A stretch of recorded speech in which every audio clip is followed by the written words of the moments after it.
Dans le prochain épisode de Un si grand soleil, tandis que Alix et Virgile se remettent de l'incendie du Senso, Élise découvre le harcèlement en ligne dont ils sont victimes. Pendant ce temps, de nouvelles preuves accablent le client de Florent.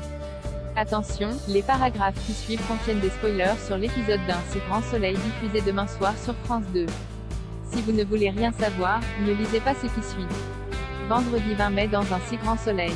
Virgile est bouleversé par l'incendie après le départ de feu dans les cuisines du Senso. Virgile brave les flammes pour venir en aide à d'éventuelles victimes piégées à l'intérieur.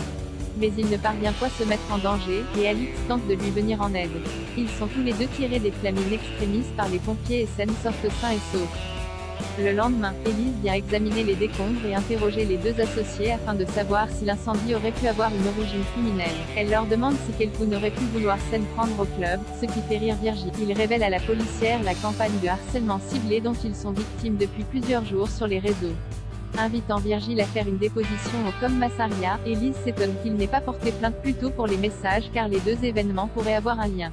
Peu affecté par les dégâts matériels, Virgile est simplement soulagé qu'il n'y ait aucune victime. L'incendie a remué en lui de douloureux souvenirs. Pendant ce temps, Johanna interroge Sabine sur sa rencontre de la veille pendant leur séance de sport.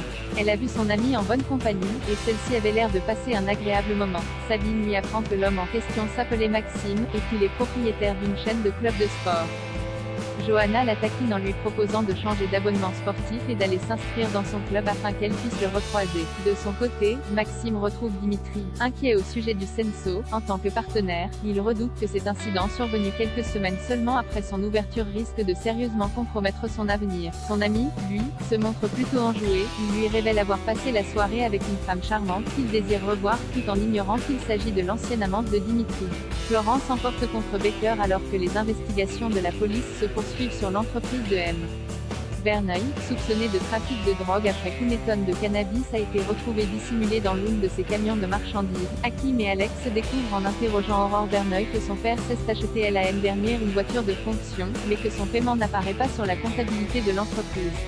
En salle d'interrogatoire, Verneuil tente de se justifier, il a payé en liquide suite à des problèmes de trésorerie après le confinement. Pour Alex, cela confirme le témoignage de son assistante, qui a vu une grosse enveloppe de billets dans son bureau. Ayant été attaquée à l'arme à feu suite à ces déclarations, Carole Martinez est officiellement placée sous le statut de protection de témoin, et devra rester cachée pendant plusieurs semaines jusqu'à ce que son agresseur soit identifié. De retour en prison, Verneuil est de nouveau confronté à son codétenu Moreau. Le dealer lui demande alors s'il a réfléchi à sa proposition de faire alliance avec lui en prison afin de protéger ses arrières. Verneuil reste silencieux. Au commissariat, Florent plaide la cause de son client auprès de Baker pour que l'abandon des charges contre lui soit prononcé, et que son entreprise, mise à l'arrêt pendant l'enquête, soit remise en activité maintenant que la juge Alphand a autorisé la restitution de leur matériel informatique. Baker lui rétorque que tant que les enquêteurs font leur travail, les employés ne peuvent pas poursuivre leur activité. Florent s'emporte. Selon lui, les salariés de Verneuil Transport vont se retrouver au chômage sans salaire si l'activité ne reprend pas, et les accusations envers son client reposent sur de simples déclarations. Inébranlable, Baker le somme de se calmer, et prend congé de lui en lui rappelant qu'ils se verront le lendemain soir lors du cocktail d'anniversaire de son cabinet. Face à l'air stupéfait de l'avocat, il précise que son ex-femme Claudine a insisté pour qu'il soit présent.